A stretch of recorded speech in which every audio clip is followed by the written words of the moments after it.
This photograph, I suppose, is one of the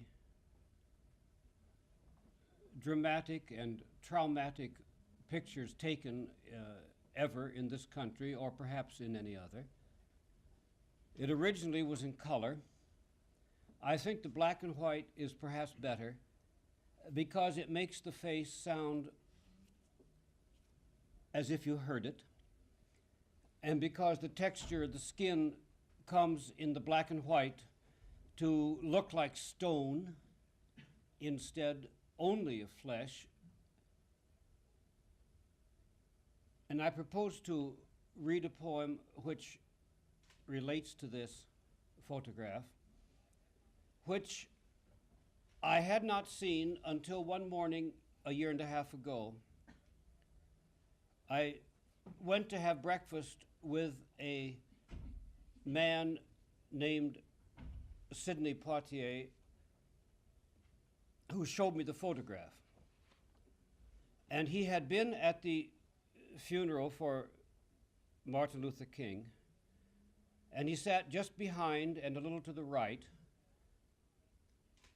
And he said that he watched from the first moment to see when the moment of her losing control would come. And at one point, a very large man in front of Mrs. King began to weep. And he thought, that will do it. She cannot keep her poise in the presence of a large man weeping.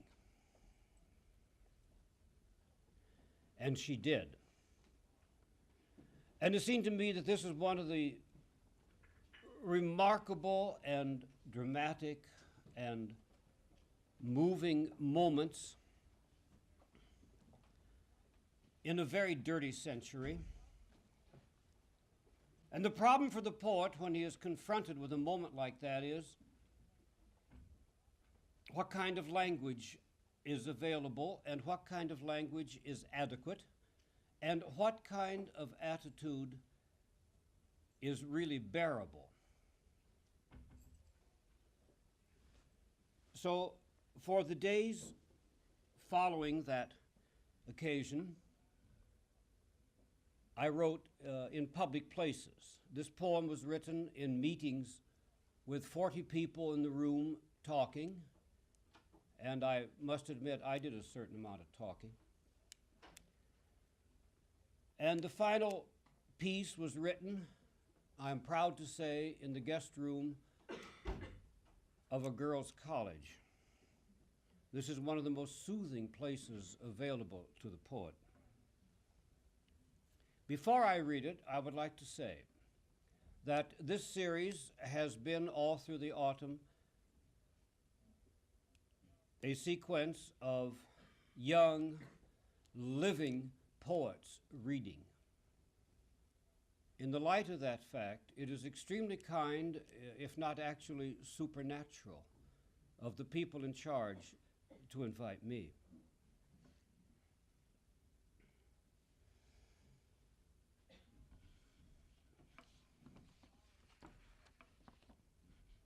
Your head, carved stone through which the live blood flows. 300 years of anguish made this face, where now there glows unbearable grace in grief and grief in grace. Your body does not bend. It is one long cry. Your mouth is silent, having too much to say. The photo shows deep as time your left eye. Our white bones sing the blues on this black day. Keep your harsh control. We fear that if you wept, we also would lose all, as if not only a tear, but the hovering sky would fall. Your unbitter face bruises our eyes. Beyond the blaze of bestiality that brought you here, the fury of flowers. Only your hands weep.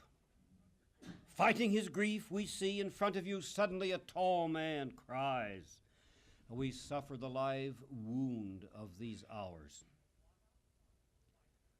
A wasp's bite without fire burns.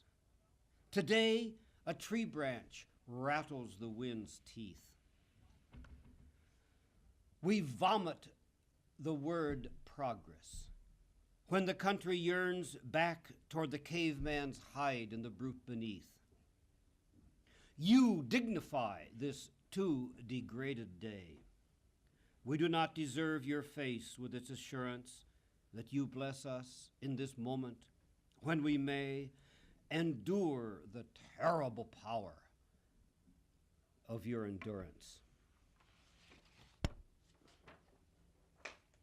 Before I read poetry, I would like to make a few remarks, a couple of them in a poem, on what seems to me the nature of my attitude toward poetry. I think the great remark was made by Franz Kafka when he wrote in his journal, and not long before he died, this remark: go to your room and think hard enough of the world,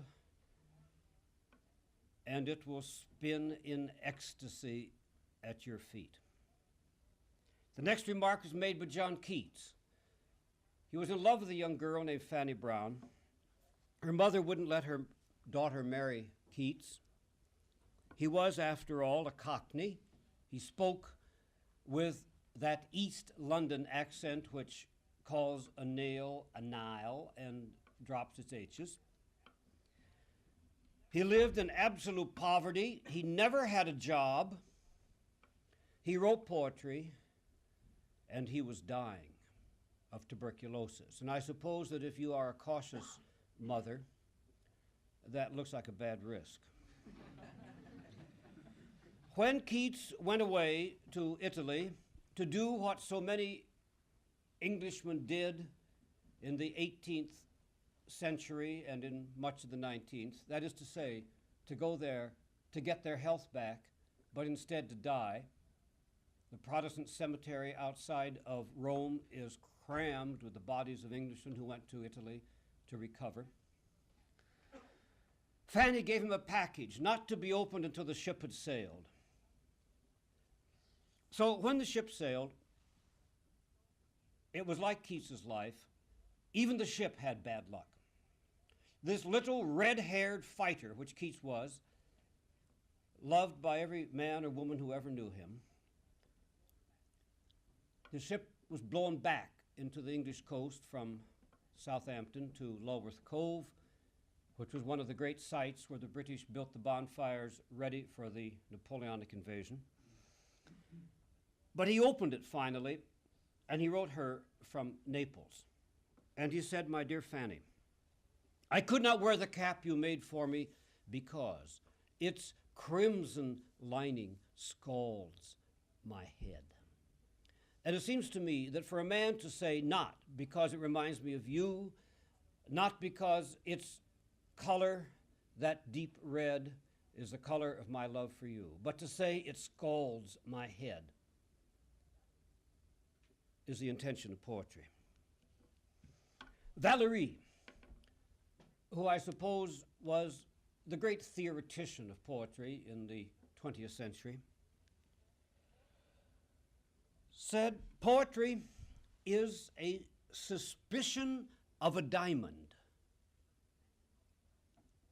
in a mass of blue mud. He also said,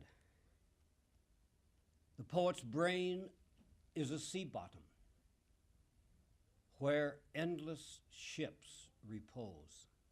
And he also said, the poetry does in language what the rest of the world does by a sigh, by a laugh, by a smile, by an embrace, by a caress. It is the language organized to take the place of the body.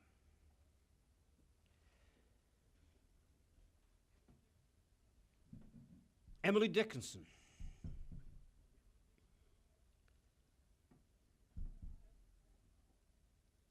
said of a friend's eyes, "Her eyes are the color of the sherry that you leave in a glass." Now, while making an interesting comment on the poor quality of the sherry that the Dickinsons served, it is the way, it seems to me, of poetry. You jump out of the direct reality of the fact into the intense reality of the language. "I have taken the mud of your streets, O Paris," Baudelaire said in his journal, "and I have made from it gold." And it seems to me that transmutation of mud into gold is what the poem must necessarily be about, whatever its theme. Finally, Flaubert, this rational poet who wrote fiction, went to his room one night to write the scene in Madame Bovary in which Emma takes poison. You remember that the novel deals with a young woman who was very pretty, very lively, and discovered to her horror that she had married a man of unsurpassed dullness. Not the first pretty young girl to make that discovery, and not the last. One of the things that men in this world are grateful for is that attractive young girls go on marrying dull men. Nevertheless, given the choices they have, what can they do? So Emma decides to do something about this, and she has a series of affairs with men, all of them unworthy of her. It's a perfectly moral novel, because in the end she takes arsenic and dies a horrible death, so that everything works out for the best. So Emma reaches the stage in this novel, and I deliberately say she reaches the stage. Flaubert does not say he wrote to that stage. You remember he said, Madame Bovary, that's me. The whole horror and offense of life, which he felt in her, he felt in himself. When he wrote the novel, the sentence in which Emma takes the arsenic, he said to a friend, "I could taste the arsenic on my own tongue." And he became so ill that he ran from his study and vomited his dinner. It's a little early in the evening to talk about vomiting your dinner. But this is really a primal form of literary criticism. Now, the points are two. One, in the light of the subjects and the scenes in a very great many modern novels, it is fortunate the novelist does not have to go out and enact them. He'd have no time to write. But furthermore, when Flaubert put the poem, the passage on the page, it's engineered there. It is not merely the outpouring of uncontrolled emotion. It is the great irony of poetry, as it is indeed of fiction or the play, that emotion complete and overwhelming on the page does not move. It is the art of the language that moves you. It's not the emotion in the writer.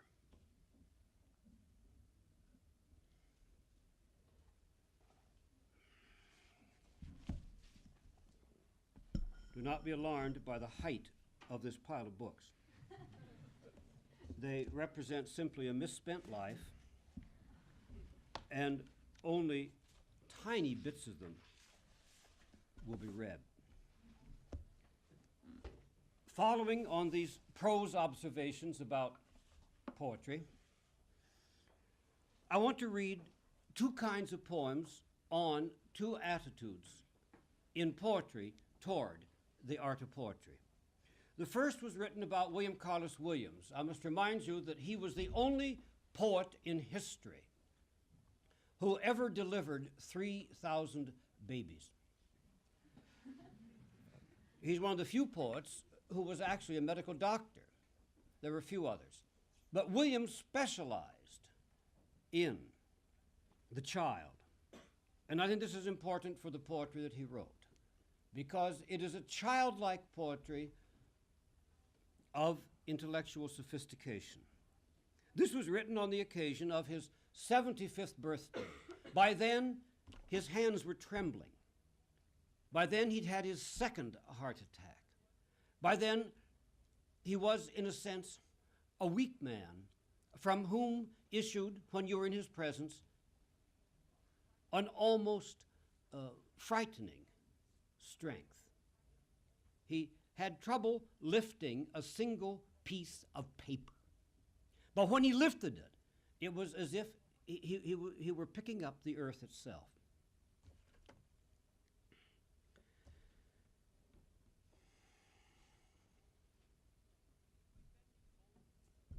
Between mending bones and bellies, and even that soft, tough organ, the brain, he worked at mending the language.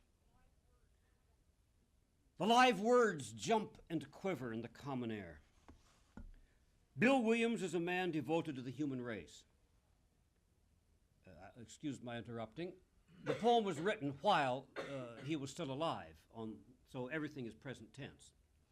Bill Williams is a man devoted to the human race, loving his power for love and meanness, knowing clearly it has the power to pick your pocket when you bend down to help as it lies injured, kicking and screaming there on the stone street.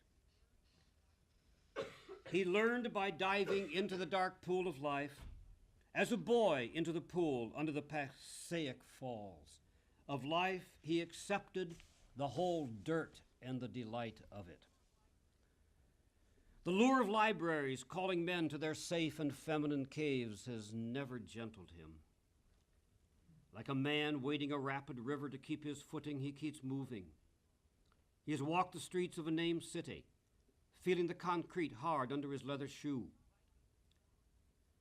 Liking the people there, he has not lamented the quick deer driven back to the Ramapo Hills and the fret and fume of that place. He has done his job. With deft hands, refreshed by his work as other men by play, a damn good doctor for all kinds of men and women and their snot-nosed kids. He has taken the real world of virus and grass, of microscope and factory, of the corner wind blowing dust in his eye, and made a vision of reality out of it.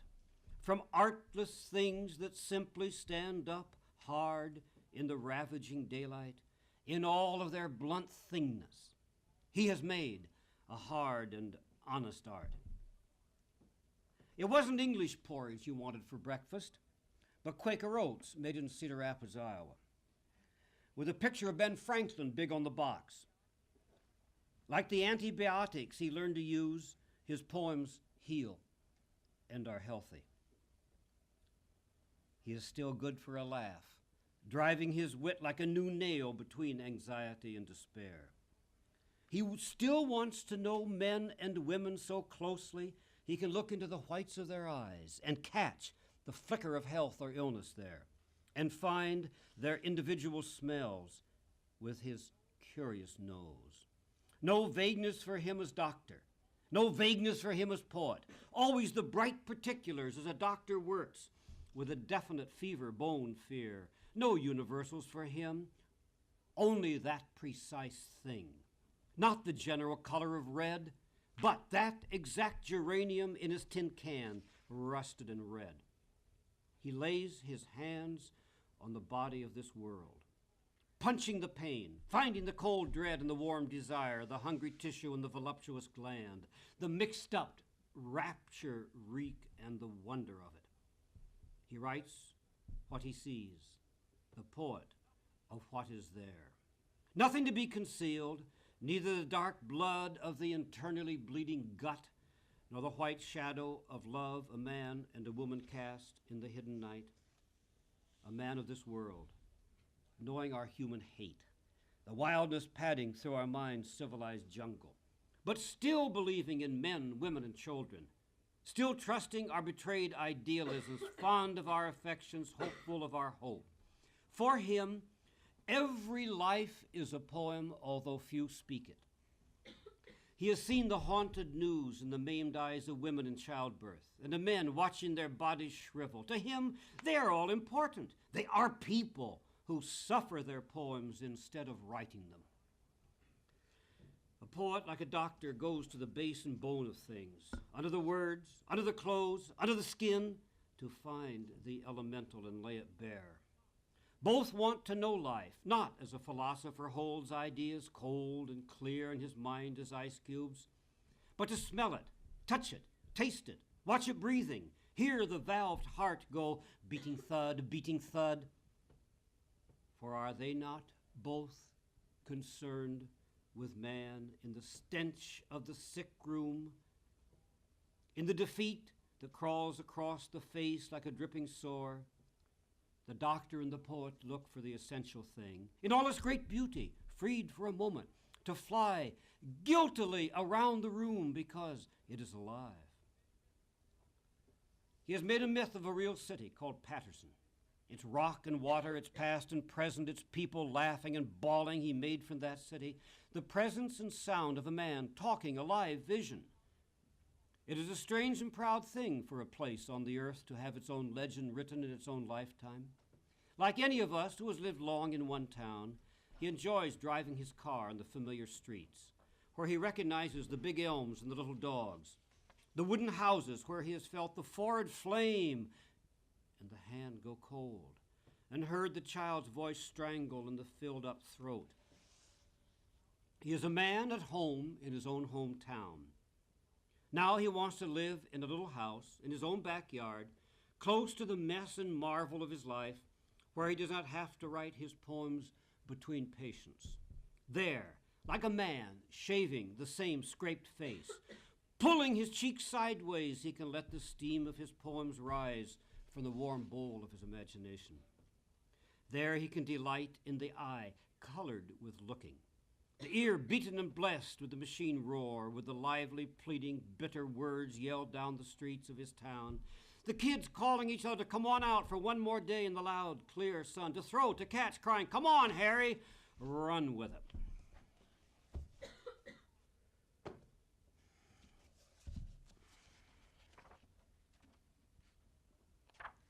This is a poem also on the subject of poetry,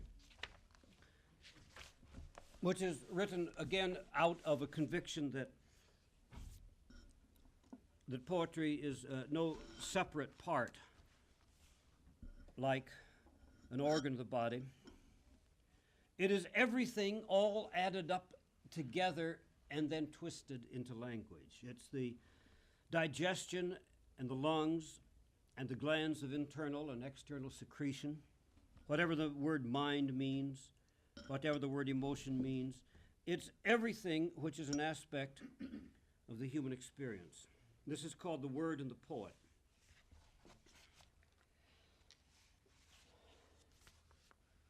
And the other poem was an effort to express it freely. This is an effort to put it under pressure. Verse is not written.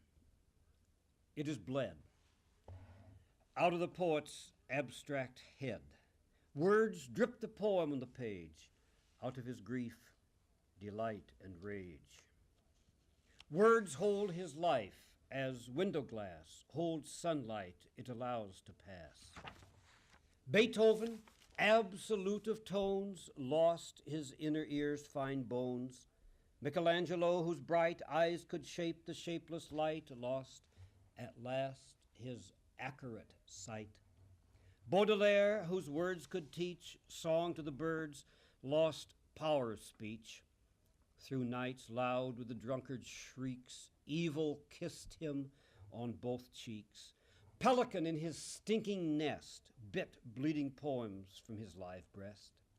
Rimbaud, hell-haunted, bitter boy, piled grief on grief and joy on joy, made Paris seven-layered Troy. His demon could not keep apart monstrous life and marvelous art. Man is the metaphor of is. Verse is the metaphor of his abandonment of self. Live man transformed to poem's formal plan. Through brain and gut and furious heart, the artist dies into his art. Poems are the arrogance of men who think their own gayness and gloom are worth enduring again in the breathing shape of words. As with the blunt point of a burnt deer bone, cavemen carved on the limestone wall, the bison's bellowing fall, living again the blood and howl of the hunt. Poems rise up, although they bear sorrows and joys, as if men breathed the sunlight, not plain air, filling these human sounds with a live flame.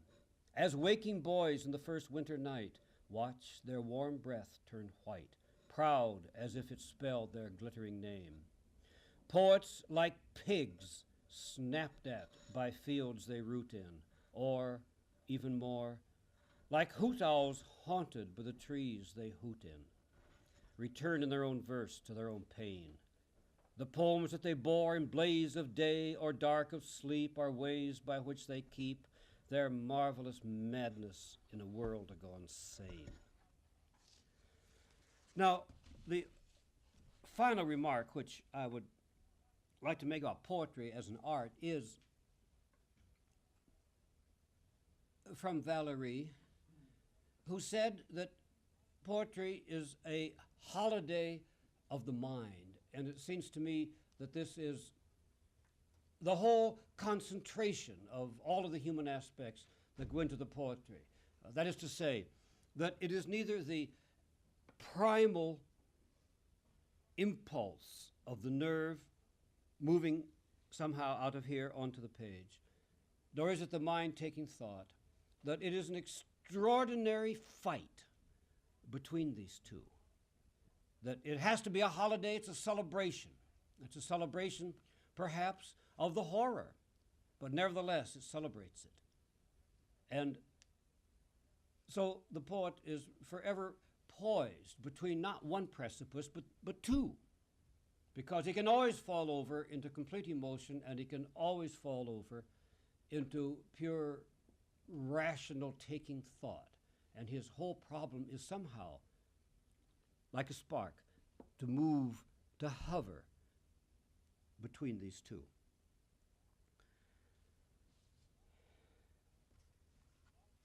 Now, allow me, if I may, to remind you that when Beethoven was writing the final movement of the Ninth Symphony to Schiller's poem, he wrote the melody 200 times. And that this somehow is a comment on the anguish of the artist, who must make it spontaneous and who must 200 times, if necessary, make it spontaneous. Always look for the limitations, Goethe said, because it's only within limits that somehow tension, pressure, and power are achieved. Now, I would like to, for the rest of this time, simply read some poems without much comment.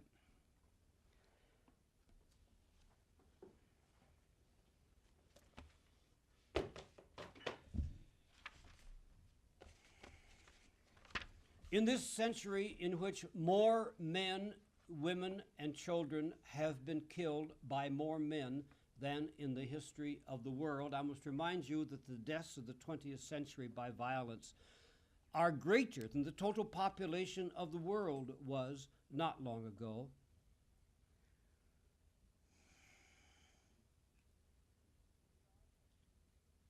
We are aware, because of the immediacy of communication. One of the great disasters of the 20th century, and I hope it will not seem like a moment too remote in history to you, was the war the Finns fought when the Russians came over the frozen lakes and the Finns met them. I had lived in Finland, and I had a Finnish friend in that army, a city man,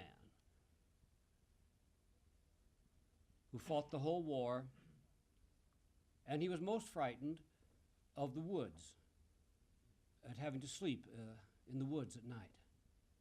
He'd never done that before. He'd always slept in a building in a city, and suddenly he was sleeping under trees. Now when I come to any salt sea, I think of the Finnish Gulf and you, Carlo, running the boat lovingly by islands, gray granite with the green of pine and water, back at the village shore, clean as a woman's apron. The old sailor Apple, talking about Cape Town and Penang, pointing his finger to the reefs, where all the family ships went down. That one, Pavo hit in a storm. That one cracked the hull. It cracked his head. He washed up later. Look where the foam breaks white like a fish's belly. The rocks beneath. One time, my father, I know, swam 3 miles in with a broken arm. Offshore, we heard him swearing. Not for help, not for his arm, not for the pain, but for his boat.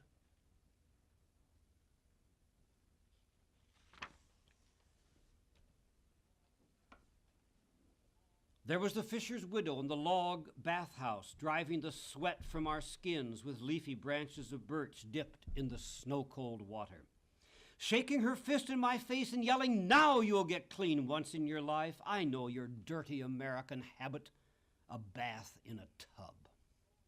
Pigs rolling and soaking in your washed-off filth. Here is my sauna. Those days were good, they're gone like a diving fish. On the last island, looking toward Europe, you worried the water with open hand, crying, continent old in misery, where men of simple heart and gentle with a child will soon be fighting blood to blood. Europe is all kind of people and cruel power.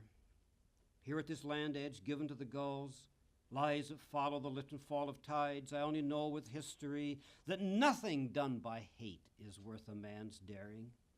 Carlo, the world crawls in time. But a man's life is a quick lunge through marvelous light. Tomorrow runs from our hands like a river water. A man's a fool to want of the future more than luck of weather or the glad warmth of a girl. Nothing sure but our day, and its day unsure. Your letters came, long on the way, censored, date but no town, scrawled in the dangerous front. I put them here as comfort to myself. Warning that what we need more than hope or courage is your steady heart.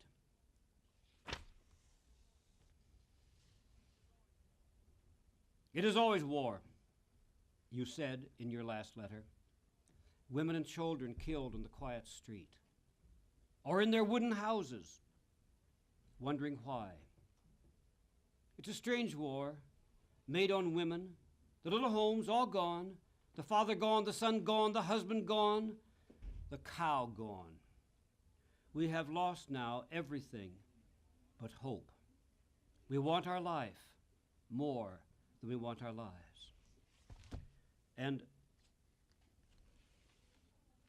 in the sense of the terrible trap of this century, it seems to me that poetry has been almost wholly inadequate. We are reduced to the minutiae of things, and I don't know a poem up to the true horror. Nevertheless, in a sense, you do what you can do. This is called Animal Day. This is a very old poem. This is 30 years old. I can endure the dark, the world contracted to my groping hand, the unlit house, the tree-taught land, where the winds run, the secret pathed park. All things done in the gnarled night, by luck or love or fear. But with the first dog's bark, to the limp cat of morning light, I beg again, why should the brazen sun come up and stare unwinking at us? Here, in sleep, in childhood, came the boy's bogey. Reckless fingers, no blanket hid, or hand made go. Shapes will could not move, no word name. Not even animal, in head and toe. Devil or God planning a desperate act, yet day brought back the same definite light, dependable old fact. Now when the leaf of night falls down, muffling the murmuring town, calling from the wild bird one final cry, sleepier than a child, another day's work done, I let that darkness run over my forehead, lovingly over the weary eye.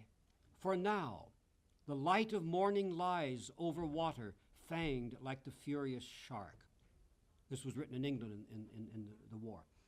Over the dark Dover beaches, where the golden plover, rain-delighting bird, dries its wings on wire barbed for the soldier's snare. These things are warped by the once simple word. When men speak with a loud-mouthed gun, what can be said to greet any friend in a morning street? Hat balanced rightly on his head, necktie neat, tongue twisted, with unuttered fear, eyes dim with the day dread.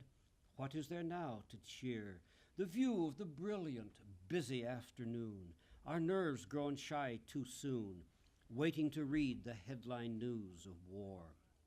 What good the last long evening look at watered lawn or house or garden gate, followed by desperate talk or book, until tree, house, or garden roar with the incendiary hate? Now common things for which we care grow monstrous in our sight. Against the brilliance of despair, only the bomber-broken night remains to hide us deep from animal day and its brute light. Let us who live in that blank cave of air lose our eyes. Let the black bat guide us. And as in a sense, companion piece to that, a couplet which was written this weekend in answer to a letter from a friend in Vietnam. It's based on a remark he made in a letter.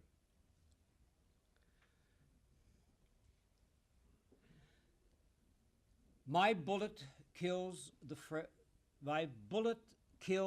man that I name enemy. The trigger kills the man that I name me.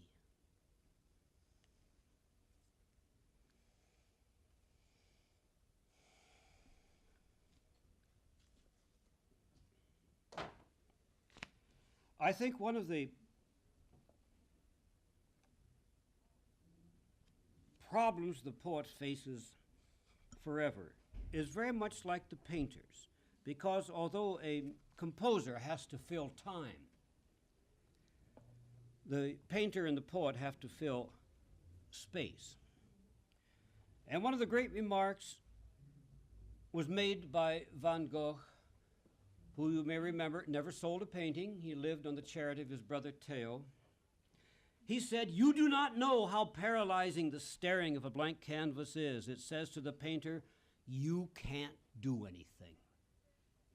The canvas stares at you like an idiot, and it hypnotizes some painters so that they become idiots. Many painters are afraid of the blank canvas, but the blank canvas is afraid of the really passionate painter, who is daring and who had once and for all broken that terrible spell which said, you cannot do it." Now, there's a true story. A Japanese novelist, young, who was very successful, came to this country for a year, and he went back and wrote. And as you know, in Japan, unlike most countries in the world, a writer can be a writer. Tokyo traffic is wild. Half of it is motorcycles, and half the motorcycles are young men with helmets and saddlebags, and they're going in a straight line to an editorial office, and what they're carrying is not messages of state, but poetry and the chapters of novels. This man couldn't write, and for almost a year he confronted the fact that he couldn't write. One autumn he disappeared and was not seen alive again. The next spring he was found at the very top of Mount Fuji under the snow, and he had pinned to his jacket a note which said, "I have done this because I could not stand the sight of the empty page."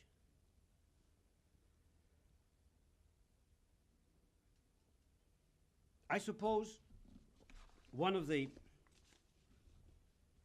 great and disastrous lives devoted to poetry was that of Baudelaire. When he was carried into the cemetery on Montparnasse, as they took this body through the gate, and there were many protests on the grounds he was unworthy to be given a burial there, it thundered so hard the gates shook.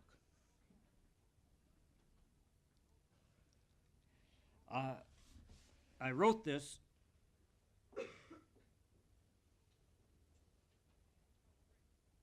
in a celebration, in a sense, of Baudelaire 100 years later. As you know, when his book was published, he was brought into court and he was fined for corrupting the young and their presumed morals. And it is to the great credit of France that 100 years later, a court met and declared him innocent of this dreadful crime. And it seemed that this deserved a little attention. His mother was a very pretty young woman who married a much older man, a certain general who had fought at Waterloo, and who never understood Baudelaire, couldn't understand what this young man was about. He took a very simple attitude. I mean, this man was born to be secretary of a chamber of commerce. His view was simply, when is Charles going to get a job? And the answer was, of course, never. And yet, there's an interesting thing about this. What Baudelaire had to do was to prove to his stepfather that although he didn't go to work every day, he did work every day. The poetry was, in a sense, art, but it was a work of art, and that a work of art is work. When at last the Flowers of Evil had been sent to the printers, had been set up, and the proof had been pulled,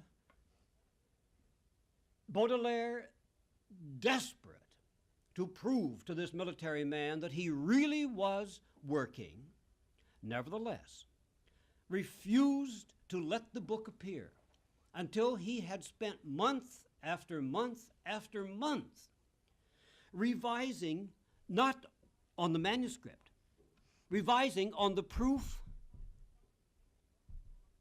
taken from the poems set into type forms. This absolute refusal to compromise his art for the sake of expediency. And that's what I suppose this poem's about. Some of the moments in it, must be allowed to say, are quite beautiful. In these cases, they are literal translations without acknowledgement. Reader, pity, if you can, your likeness, that self-pitying man, for whom the world was opposite, the happy man a hypocrite. From that contrary human fight, the left hand snarling at the right, God and Satan battling in man's soul with fists of love and sin. From the disorder of his senses, from shattered nouns and troubled tenses, the prayers, the cries of love, the curses, he made the order of his verses. From beauty and brutality, a terrible morality.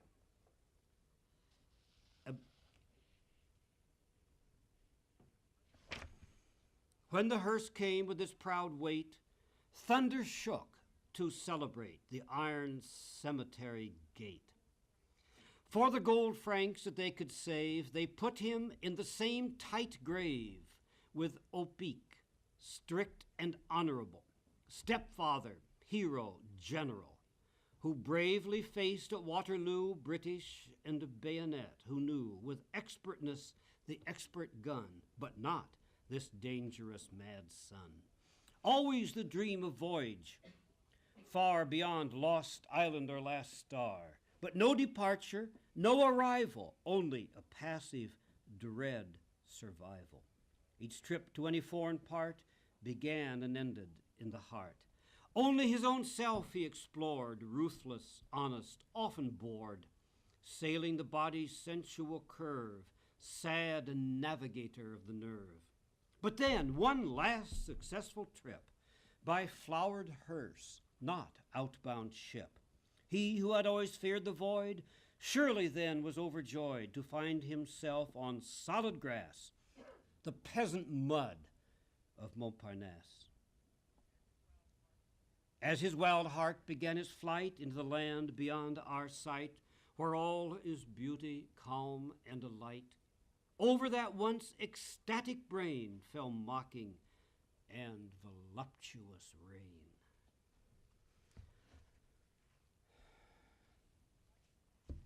It was my good fortune as a young man to know a French novelist who wrote under the name of Colette. A short, animated, absolutely shrewd and absolutely sensual woman.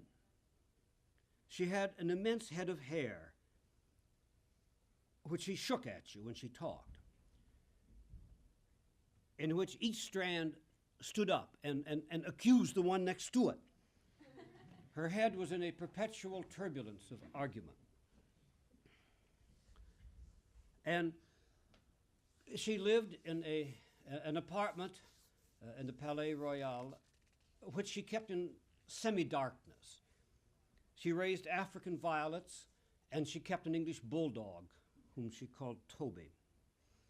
And it was extremely unnerving to an innocent young man, you must believe me, from Iowa City, where, of course, innocence is more innocent than it is anywhere else in the world. To sit there in the gloom of this apartment, afraid to move and not knowing whether what was nibbling the back of your neck was a violet or a bulldog. And the story of her life is, of course, one of the great stories. It's almost better than her novels. I mean, she wrote the most disenchanted and lyrical novels about love ever written.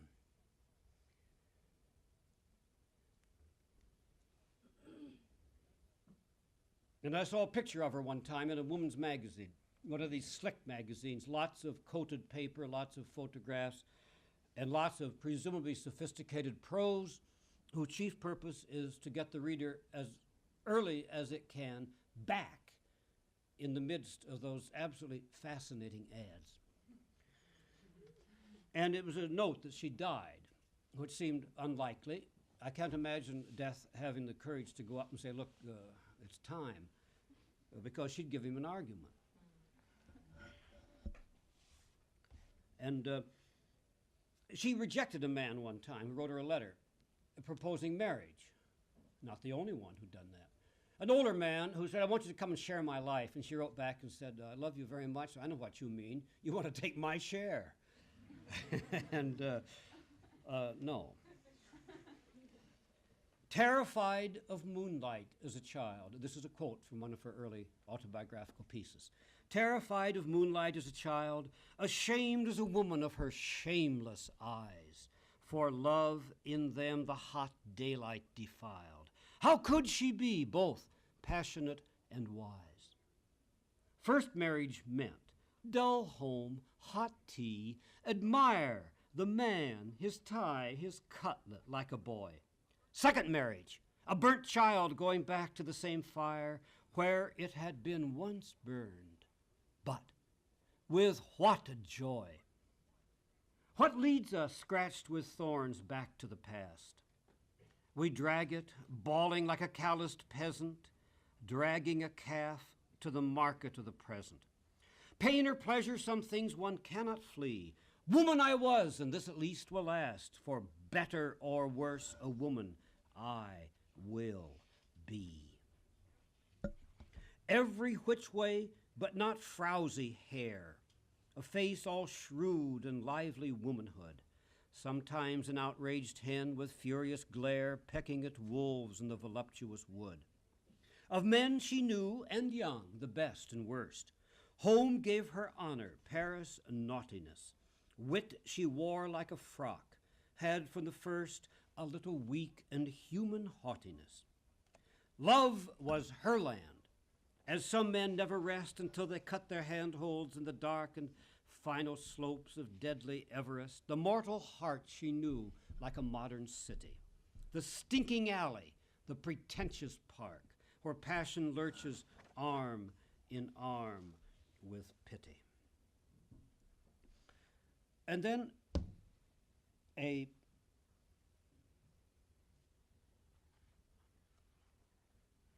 sort of terrifying thing happens to you if you live long enough, or indeed if, as perhaps is the case with one or two of us, you've lived too long. You develop an extraordinary gratitude for the characters of certain people you've known.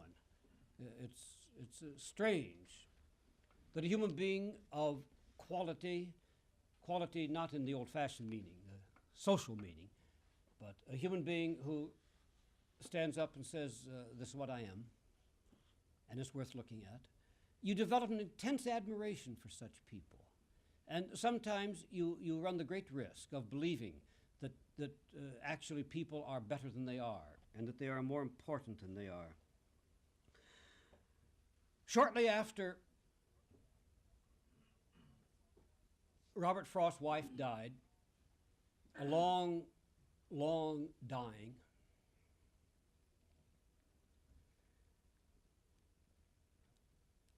I was with him, and I went with him the first time he ever flew in a plane. He was desperate. He was going to commit suicide. He did not dare be left alone. I slept in the same room with him at night. I was with him every minute during the day. The notion of Frost as a sort of old-fashioned, quaint New England rural bard is a complete phony. This was a wild and desperate man who had a nightmare which recurred all his life, and every night he was afraid to go to sleep. He would walk until he was totally exhausted for fear that when he went to sleep, the nightmare would come back. In Iowa City one time, after he'd read and come out and we'd fed him because he never ate before he talked, only after, it became late enough, and so I said, you're going to get up early in the morning, we better go. So I took him down to a building called the Jefferson, which laughingly referred to itself as a hotel. And he said, no, don't let me out. Let's drive out the edge of town. So we drove out the edge of town and drove around in the country and drove back. And he said, no, don't let me out. Take me out again. So I drove him back to the edge of town, and he said, now I'll get out. And I said, you'll get lost. He said, good. And I let him out. And somehow, hours later, he got back to the hotel and went to bed, and presumably was so exhausted by then that he could sleep. But at 6 o'clock, he was up. So I went with him to Cuba, and we went in one of these old-fashioned seaplanes that took off by flapping its wings over the water like a gull. And it got up about 600 feet, and everybody got absolutely terrified and said, look, don't you think you could go down a little lower? It's high up here. And so we sat there talking and looking, and all of a sudden he said, wait a minute, and he disappeared. And I thought nothing about it. I mean, this takes place even on planes. And he came back and said, look, I want to show you. And he took me up to the head. It was a seaplane, so the toilets referred to as the head. And he said, go over there. And so we stood each on one side of this sort of primitive bomb site. These were very crude planes. Human comforts were not really considered. They weren't up long enough. But so he stood on one side, and then we peered down through this toilet, and it was superb because, like a glass-bottom boat, you could see through the water, whereas if you looked at it tangentially at an angle, the faceted movement of the water kept you from seeing into it. And he said, how did Tennyson know? And I thought that over for a really cold moment, because it was not my conviction that Tennyson had ever flown from Miami to Havana. And then he quoted, the wrinkled sea beneath him crawls. So we got to Cuba, and we walked all night. In Cuba, the boys walk one way around the central square, and the girls around the other way. But pretty soon, they go home. Separate homes, by the way. They did anyway. I don't know what's happened since. And then the city becomes black, absolute darkness. And so we would walk and walk and walk and walk. And we drove across the island. We had a driver who was sort of a driver and a guide. He'd learned to speak English by enlisting in the United States Navy in 1900. And his English was absolutely apt for the sights we were seeing, which is largely cathedrals. And after an hour or so of this kind of talk, we became perfectly accustomed, and it sounded absolutely right, to hear this man say, look around the corner, son of a bitch, great big Christ Cathedral, huh? And I thought, yeah, you know, that's not bad. It's in the spirit of the thing, you know. And so we got out in Camagüey in the middle of the island, and we were driving along one time, and he looked out and he said, might be Vermont. And I said, look, of all the things it might be, it can't be Vermont. It's Cuba. And he said, yeah, it's an island, isn't it? And I said, yes, and you're on it. And it was a strange displacement of reality. I mean, to live with a man in a condition of observing his absolute anguish is a very moving human experience. So this poem is called Cuban Voyage. A young man, excuse me, may I be forgiven for boasting for a moment. The phrase, a young man, refers to me. But it was true at the time that the poem was written, you see. A young man growing old, an old man aging, walked the white snow-smelling road. You cried, no more to feel that snarling sadness, grab body and mind as a dog a bone, to hide no more that horror in the curved skull raging, to crash like a car and burn, hear your mouth blab honest body pain, will can't forbid.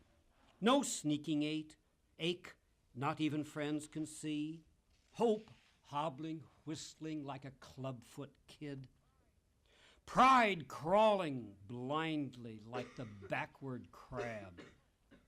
So flew by plane the salt, shark-hating sea. Your eyes filled with salt sea, that city tasting like a too ripe foreign fruit, air in which the violent light shrieked, pity! The cruel ape sorrow climbs him like a tree. Land where the sugar cane took shallow root, land fat with the carrion-eating flower. Unreal to a pale and a northern man, the roar of burro, parrot, boy in the hot noon hour, wanting his winter night, birdless and mute. A naked asking land for one who wore grief around him like a growing skin, too much, too urgent life for one to change, who still can feel the live blood leaping in the bold brain calling, more, give me more. Cringed from that livid light, you said, in a strange country all men become anonymous. Faced with no name, I watch these faces, good and evil, a human landscape, fabulous anguish on anguish, climbing range beyond range. I thought if, like the vulture, long I stood over my life, fed on its living past, great grief would nourish me. But now I find when youth, mid-years and age, are merged at last, fear like a child lost in the frantic wood. Yet, not fear only, in this furious place, where strangling sun coils round me like a rope, I keep a breathing darkness in my head, nor hope for despair as other men for hope. Trust ice, not fire, my luck, your human face. Through all that land I followed where you led, through fiery valleys chilled by your despair, grateful to learn of grief as a child learns bread, a native country to you. I was there, Father comforting, Son comforted.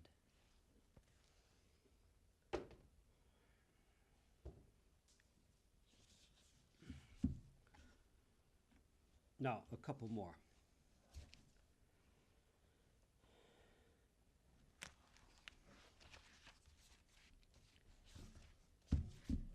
I'm against poems about art and seem to have written a distressing number.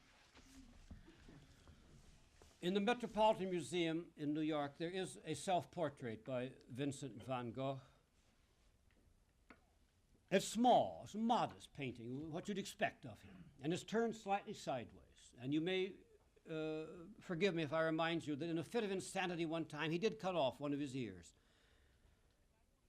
And I've looked at that over and over again. I've looked at it over and over. I watch it, and it goes back and forth, these eyes as they watch you, these manic eyes. And I think of the man terrified of a knife because it would cut off his ear, and terrified of a brush because it was the painting that drove him to the mad moment in which the knife cut off his ear. And I think of this painting speaking, possessed, as it were, by the demon of itself. The paint explodes into a face. The eyes accuse the painter. Can you hear?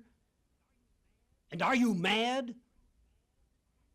This hat screams on my head in fear. Is this a place called Arles? And am I in it? What was that? A knife or brush? Equally to be feared. The pigment prickles in my beard. Turn the face a little flat to show my one good ear.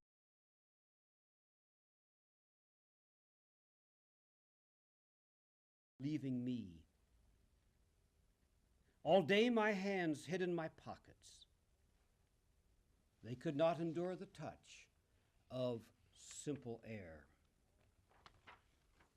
When I was a boy handling my first knife, I cut my hand to the bone and the blade bite. Under red flesh and the indignant blood, the bone was terrifying. It was white. When I was a man, I slashed you with a word, bled to the floor your dark and desperate grace. What scared me was no scream of rage, but your silence, which crossed the room and slapped my face. This is a poem in Calcutta, an actual episode.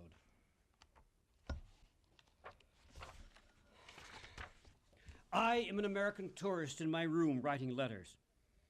Outside, the air of Calcutta trembles in the terrible heat.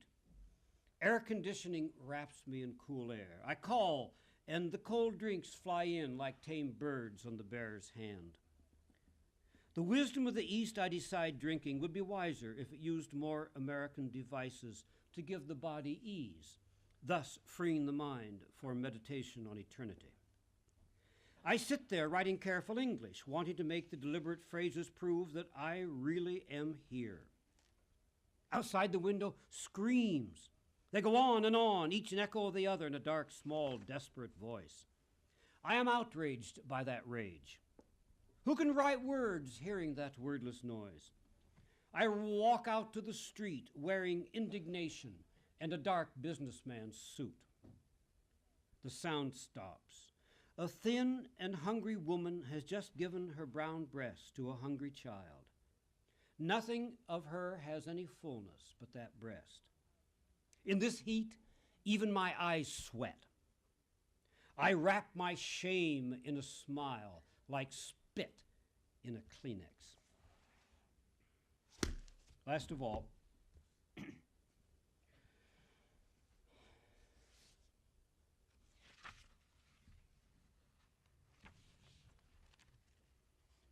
some few short poems which are related. They're about a woman who told me something about her life in Tokyo. She was an extraordinary, beautiful, brilliant novelist whom I hardly knew, but in small phrases we managed to communicate. And she told me about a certain man and her disillusionment, and that was all there was to it. But I was deeply moved. And so I stopped talking tonight by reading 4 of these small sections.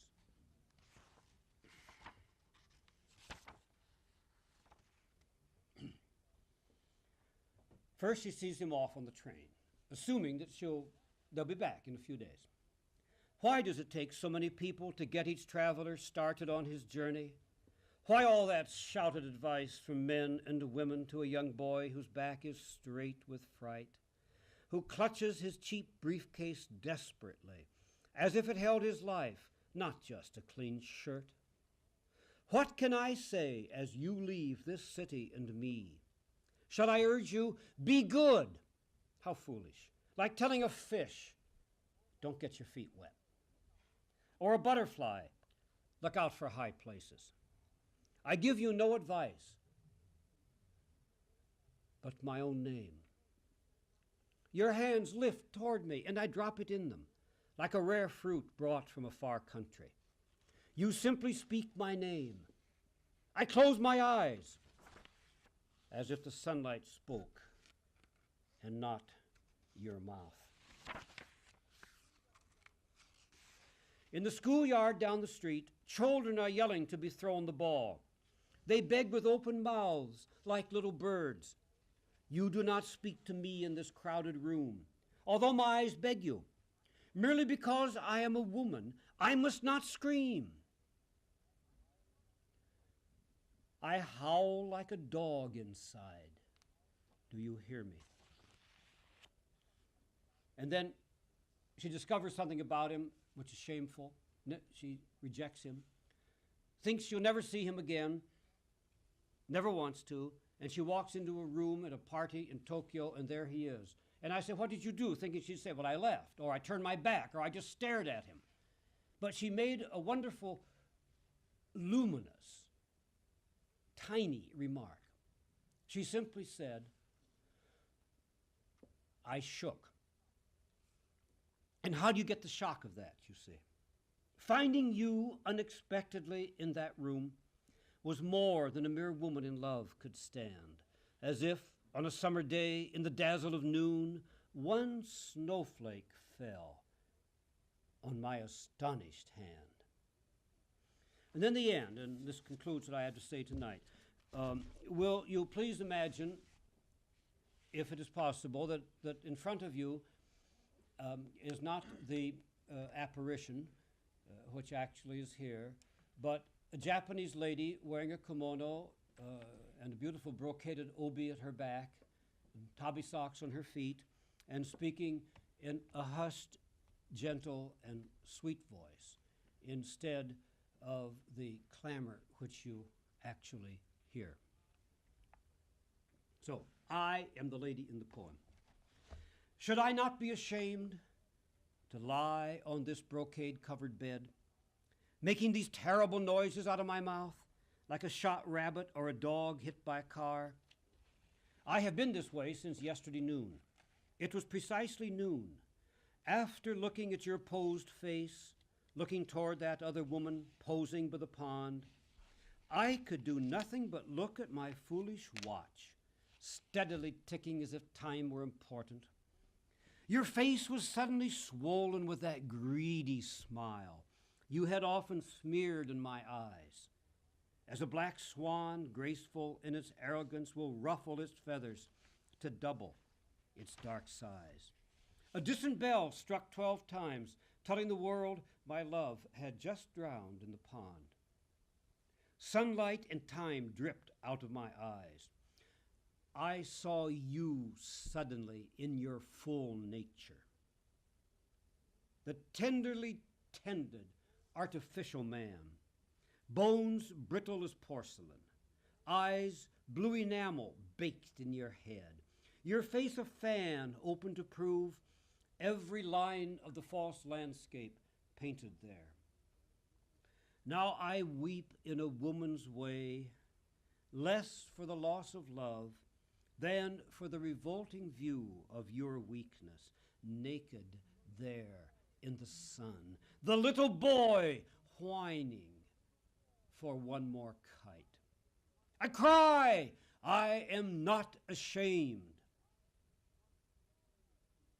And yet this evening, at the hot window, I felt that the horrible sun had set, not in the sky, but here on my consumed hands, still burning from their final touch of you.